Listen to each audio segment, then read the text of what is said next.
தேவனையும் நம்முடைய கர்த்தராகிய இயேசுவையும் அறிகிற அறிவினாலே உங்களுக்கு கிருபையும் சமாதானமும் பெருகக் கடவது.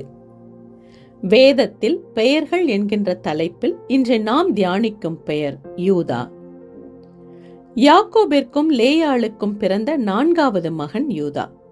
இவன் பிறந்தபோது, இப்போது கர்த்தரை துதிப்பேன் என்று சொல்லி அவனுக்கு யூதா என்று அவன் தாய் பெயரிட்டாள். யூதா என்பதற்கு துதி அல்லது துதித்தல் என்று அர்த்தம். யாக்கோபின் 12 பிள்ளைகளின் 12 கோத்திரங்களில் இந்த யூதாவின் சந்ததியான யூதா கோத்திரம் உண்மையிலேயே ஆசீர்வதிக்கப்பட்ட கோத்திரம். எப்படி? தியானிப்போம்.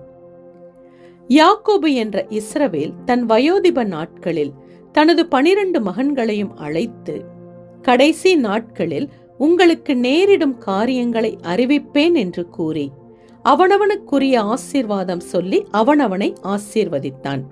இதில் யூதாவை ஆசீர்வதித்து சொன்ன வார்த்தைகளாவது: யூதாவே, சகோதரரால் புகழப்படுபவன் நீயே. யூதா பாலசிங்கம். சமாதான கர்த்தர் வருமளவும் செங்கோல் யூதாவை விட்டு நீங்குவதும் இல்லை. நியாயப் பிரமாணிக்கன் அவன் பாதங்களை விட்டு ஒழிவதும் இல்லை. ஜனங்கள் அவரிடத்தில் சேர்வார்கள் என்பதே. சமாதான கர்த்தர், யூதாவின் ராஜசிங்கம் இயேசு கிறிஸ்து யூதா கோத்திரத்தில் தோன்றுவார் என்றும், அதுவரை ராஜ்யத்தின் ஆளுகை யூதா கோத்திரத்தை விட்டு நீங்குவதில்லை என்பதையும் தீர்க்க தரிசனமாக முன்னறிவித்தவன் யாக்கோபு. இந்த தரிசனம் எப்படியாக நிறைவேறிற்று என்று பார்ப்போம். தங்கள் சகோதரனான யோசேப்பை இஸ்மவேலரிடம் விற்று போட்ட காரியங்களுக்கு பிறகு யூதா தன் சகோதரர்களை விட்டு பிரிந்து போய்விட்டான். கானானிய பெண்ணான சூவாவை விவாகம் செய்து 3 மகன்களை பெற்றான். முதல் 2 மகன்களும் கர்த்தரின் பார்வைக்கு பொல்லாப்பானதை செய்ததால் கர்த்தர் அவர்களை அழித்து போட்டார். அதன்பின் சில சூழ்நிலைகளால் தன் மருமகளான தாமார் என்று அறியாமலேயே அவளோடு சேர்கிறான். யூதாவுக்கும் தாமாருக்கும் பிறந்த 2 பிள்ளைகள் பாரேஸ், சேரா. இந்த பாரேஸ் என்கின்ற பேரேசின் சந்ததியில் பிறந்த போவாஸ் மோவாபிய பெண்ணான ரூத்தை திருமணம் செய்கிறான். அவர்கள் சந்ததியில் தான் தாவீது பிறக்கிறார். இஸ்ரவேல் ஜனம் தங்களை ஆள ராஜா வேண்டும் என்று கேட்டபோது கர்த்தரால் ஏற்படுத்தப்பட்ட முதல் ராஜாவான பென்யமின் கோத்திரத்தானாகிய சவுலின் கீழ்ப்படியாமையினால் கர்த்தர் அவனை தள்ளிவிட்டு யூதா கோத்திரத்தானும் ஈசாயின் மகனுமாகிய இந்த தாவீதை இஸ்ரவேலின் மேல் ராஜாவாக அபிஷேகிக்கிறார். தாவீது கர்த்தருக்கு கீழ்ப்படிந்து அவரை நேசித்து கர்த்தருடைய இருதயத்திற்கு ஏற்றவனாக இருந்தான். கர்த்தர் தாவீதுக்கு ஒரு வாக்கு கொடுத்தார். அது என்னவென்றால், உனக்கு முன்பாக நான் தள்ளிவிட்ட சவுலிடத்திலிருந்து என் கிருபையை விலக்கினது போல உன்னை விட்டு விலக்க மாட்டேன். உன் வீடும் உன் ராஜ்யமும் என்றென்றைக்கும் உனக்கு முன்பாக ஸ்திரப்பட்டிருக்கும். உன் ராஜாசனம் என்றென்றைக்கும் நிலை பெற்றிருக்கும் என்றார். ராஜாசனம், அதாவது ஆளுகை, ஆட்சி என்றென்றைக்கும் தாவீதின் சந்ததிக்கே உரியதாயிருக்கும் என்று கர்த்தர் கூறுகிறார். தாவீதிற்கு பிறகு அவன் மகன் சாலமோன் ஆட்சி செய்கிறான். அதன் பிறகு அவனது மகன் ரெகொபயாம் ஆட்சிக்கு வருகிறான். அவன் காலத்தில் இஸ்ரவேல் தேசம் 2ஆக பிரிகிறது. யூதா பென்யமின் கோத்திரம் இணைந்து யூதா தேசமாகிறது. மீதமுள்ள 10 கோத்திரமும் இணைந்து இஸ்ரவேல் தேசமானது.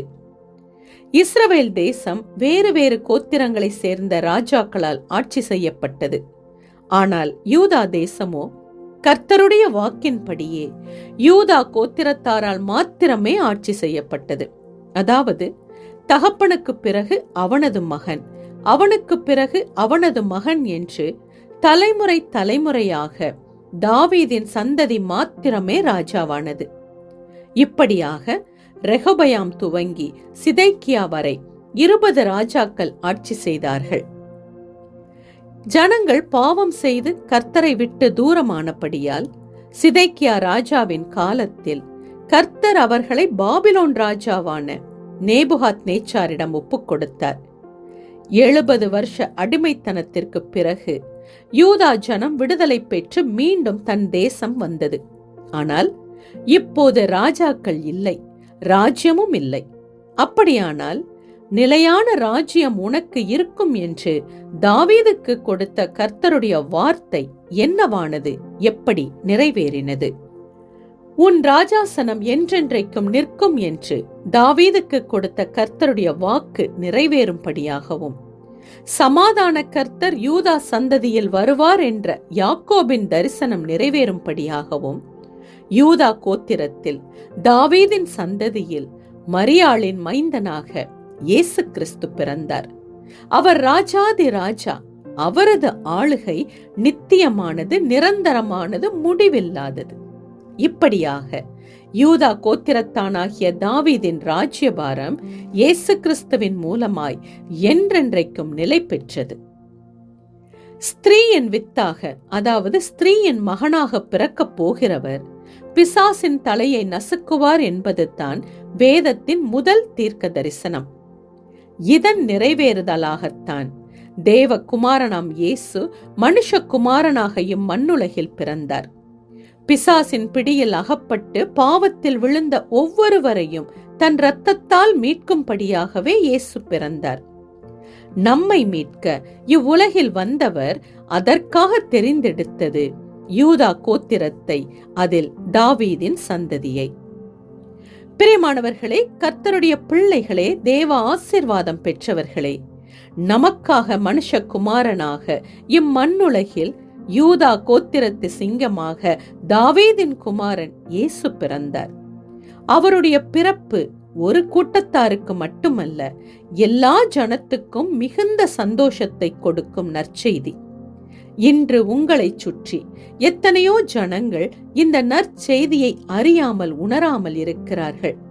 இந்த கிறிஸ்து பிறப்பின் பண்டிகை காலங்களில் மானிடனாக பிறந்த இயேசு நம்மோடு இருக்கிறார் என்ற தைரியத்தை, ராஜாதி ராஜாவாக வரப்போகிறார் என்ற நம்பிக்கையை, உங்கள் சந்தோஷத்தை உங்களோடு மாத்திரம் வைத்துக் கொள்ளாமல் உங்களை சுற்றியுள்ள எல்லோரோடும் பகிர்ந்து கொள்ளுங்கள். பாலகனாக பிறந்தவர் நியாயாதிபதியாய் வரப்போகிறார். அவரை எதிர்கொள்ள, அவரது நியாயாசனத்திற்கு முன்பாக நிற்க உங்களை தகுதிப்படுத்துங்கள். சமாதான கர்த்தர் நம் உள்ளத்திலும் இல்லத்திலும் என்றென்றும் சமாதானத்தை தரும்படி செபிப்போமா? யெகோவா ஷாலோம், சமாதான கர்த்தரே, எனக்காக இம்மண்ணுலகில் மானிடனாக பிறந்தவரே, உம்முடைய சமாதானம் என்றென்றும் என்னோடு இருப்பதாக. தலைமுறை தலைமுறையாக யூதா கோத்திரம் ராஜாசனத்தில் அமர்ந்தது போல தலைமுறை தலைமுறையாக எனது சந்ததி இயேசு கிறிஸ்துவின் பிள்ளைகளாக வாழ்கின்ற ஆசீர்வாதத்தை எனக்கு தருவீராக. இயேசுவின் நாமத்தில் பிதாவே, ஆமென்.